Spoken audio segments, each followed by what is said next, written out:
I pulled over to the side of the road because my heart was pounding so hard I could barely steer. The frantic phone call from the housekeeper of our family warned me that my life was about to shatter into pieces. She begged me not to go home and told me to check the security cameras instead. At that exact moment, a cold dread settled deep inside my chest. Only minutes earlier, I had watched the parents of my husband wave goodbye at the airport terminal. They were supposed to be boarding a flight for a long vacation in the Pacific Northwest. As a captain in the military, I was trained to remain calm under extreme pressure. Yet, as I opened the security application on my mobile phone, my hands began to tremble uncontrollably. The camera in the living room showed my husband, Harrison, holding another woman closely. He kissed her with a familiar warmth that had disappeared from our marriage years ago. She was wearing my favorite soft cardigan, the one I kept in the hallway closet. A half-empty bottle of expensive wine sat on the table, indicating they were celebrating my absence. I called the housekeeper, Carmen, back immediately to make sure she was safe.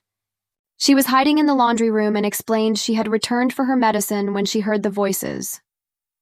I instructed her to slip out through the garage quietly without attracting any attention. My voice sounded remarkably steady, even though I felt completely numb inside. I saved the live recording and forwarded it to my personal email address.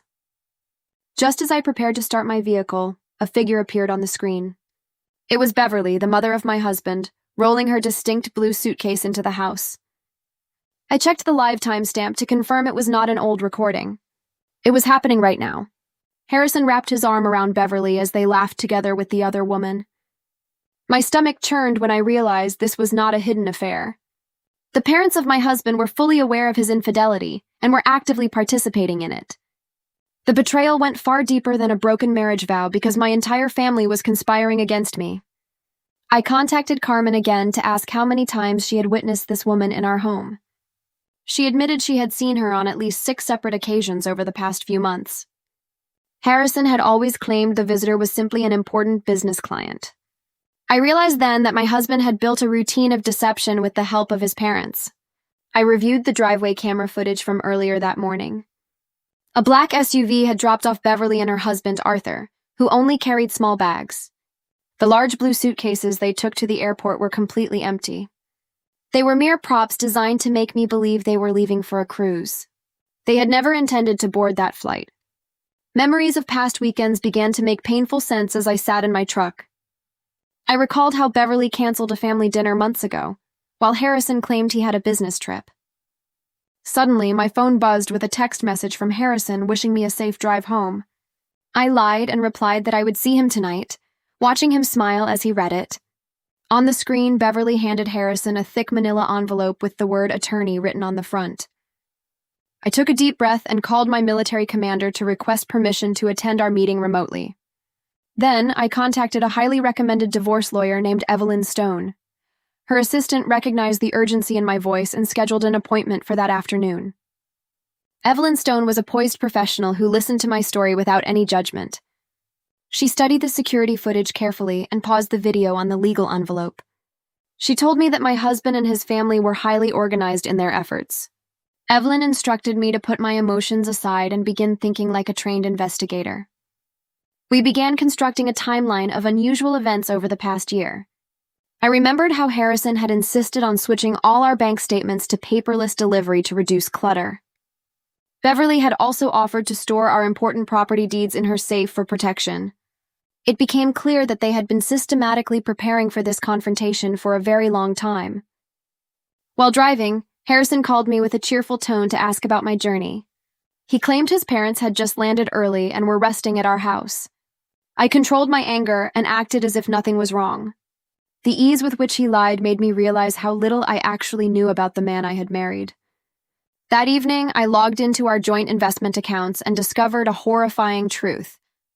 Nearly $186,000 had been systematically transferred out over 8 months. The transactions were masked as simple portfolio adjustments to avoid raising suspicion. I quietly took screenshots of the evidence while Harrison sang in the shower upstairs, completely unaware of my discovery. The next day, Evelyn Stone uncovered even more evidence of financial deception.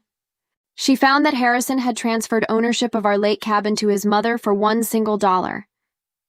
I could not help but laugh at the sheer absurdity of the transaction. They were hiding assets in plain sight, believing I would never investigate their financial movements. Evelyn arranged a meeting with the other woman, whose name was Jessica Vance. She did not defend herself and immediately apologized, explaining that she believed Harrison was already divorced. She showed us printed emails where Harrison claimed I had abandoned him and moved on to the military base permanently. We realized we were both victims of the exact same master manipulator. Jessica agreed to testify in court because she had just discovered Harrison proposed to a third woman. It turned out my husband was juggling multiple relationships while planning to empty our joint accounts. Evelyn smiled and remarked that she had never seen a man destroy his own legal case so completely. The tight web of lies was finally beginning to unravel. The deposition took place in a quiet conference room in downtown Austin. Harrison arrived wearing his favorite jacket, smiling as if nothing was wrong. When Evelyn asked him about Jessica, he confidently claimed he did not know anyone by that name. Evelyn calmly slid several private photographs of them together across the table, causing his smile to vanish instantly. After Harrison denied his affair under oath, the conference room door opened and Jessica walked inside. His face turned completely white as she asked him which of us he was actually planning to marry. His lawyer dropped his pen in absolute silence. For the first time in his life, the man who always had an explanation had run out of words. The final divorce hearing was held at the county courthouse on a warm morning. I wore my military service uniform to represent the integrity my husband had tried to steal. Carmen and Jessica both delivered honest testimony that exposed the elaborate scheme. Then, Evelyn presented the home security footage showing Beverly and Arthur helping Harrison hide our assets.